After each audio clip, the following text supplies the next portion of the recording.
तुम वही बच्चे थे। वही जो बिना ज़्यादा कोशिश किए टेस्ट में टॉप कर जाता था।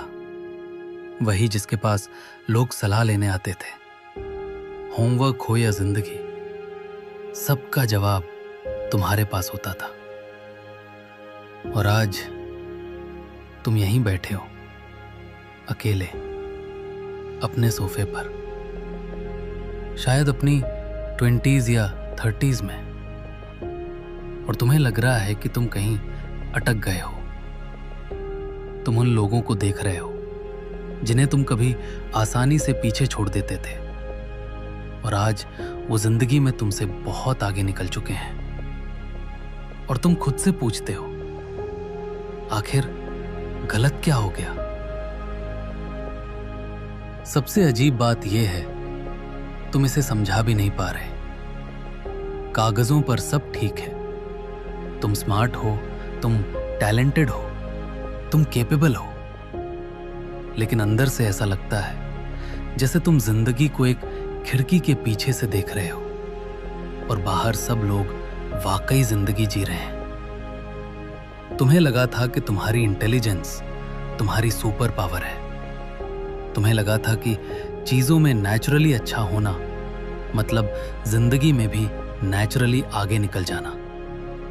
तुम्हें लगा था कि स्कूल की शुरुआती कामयाबी पूरी जिंदगी की झलक है, लेकिन धीरे धीरे चुपचाप कुछ गलत होता रहा और तुम्हें पता भी नहीं चला। बात यह है, तुम्हारी प्रॉब्लम ये नहीं थी कि तुम स्मार्ट थे। तुम्हारी प्रॉब्लम ये थी कि स्मार्ट होना तुम्हारी पहचान बन गया। जब तुम छोटे थे और कोई टीचर बोला, वाह तुम कितने स्मार्ट हो, तो वो सिर्फ तारीफ नहीं थी, वो तुम्हारे दिमाग में एक स्ट्रक्चर बन गई। हर बार जब तुम्हें बिना मेहनत के सफलता मिली, दिमाग ने सीखा यही मेरी वैल्यू है। धीरे धीरे तुम्हारा दिमाग हर चीज को इसी चश्मे से देखने लगा। मैं स्मार्ट हूं, अ ग्रेड आए, सबूत।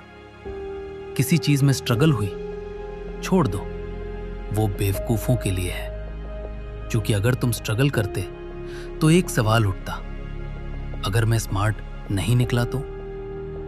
और वो सवाल डरावना था।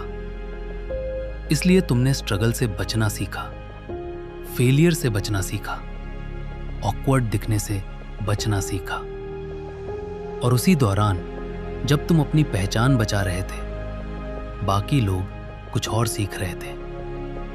वो सीख रहे थे कैसे कोशिश की जाती है, कैसे फेल होकर फिर खड़ा हुआ जाता है, कैसे अनकंफर्टेबल रहकर आगे बढ़ा जाता है। तुमने सीखा इमेज कैसे बचाई जाती है, उन्होंने सीखा जिंदगी कैसे जी जाती है। फिर एक दिन तुम दीवार से टकराए।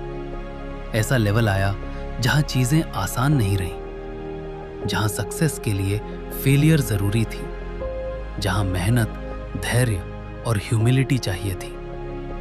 और यहीं पर गैप खुल गया। तुम टैलेंटेड थे लेकिन रिजिलिएंट नहीं। तुम स्मार्ट थे लेकिन इमोशनली ट्रेंड नहीं। रियल वर्ल्ड तुम्हारे चाइल्डहुड ट्रॉफीज को नहीं पहचानता। रियल वर्ल्ड रिवॉर्ड करता है फेलियर के बाद टिके रहना, अनोइंग लोगों के साथ काम करना, अपनी ईगो को रेगुलेट करना और ये मान लेना कि किसी और को तुमसे ज्यादा पता हो सकता है। और ये स्किल्स तुमने कभी सीखी ही नहीं, क्योंकि तुम अपनी पहचान बचाने में बहुत बिजी थे। यही वजह है कि स्मार्ट किड्स अक्सर बड़े होकर अकेले हो जाते हैं, बल्कि इसलिए कि उन्होंने कभी कमजोर दिखना नहीं सीखा। और बिना वल्नरेबिलिटी के कोई रिश्ता गहरा नहीं बनता। एवरेज होना फेलियर नहीं है, एवरेज होना फ्रीडम है। और जो लोग आज आगे बढ़ रहे हैं वो तुमसे ज्यादा स्मार्ट नहीं है, वो बस डरने से कम डरते हैं। अगर तुम यहां तक सुन पाए हो तो शायद तुम कभी स्मार्ट किड थे और शायद अब टाइम आ गया है अडल्ट बनने का।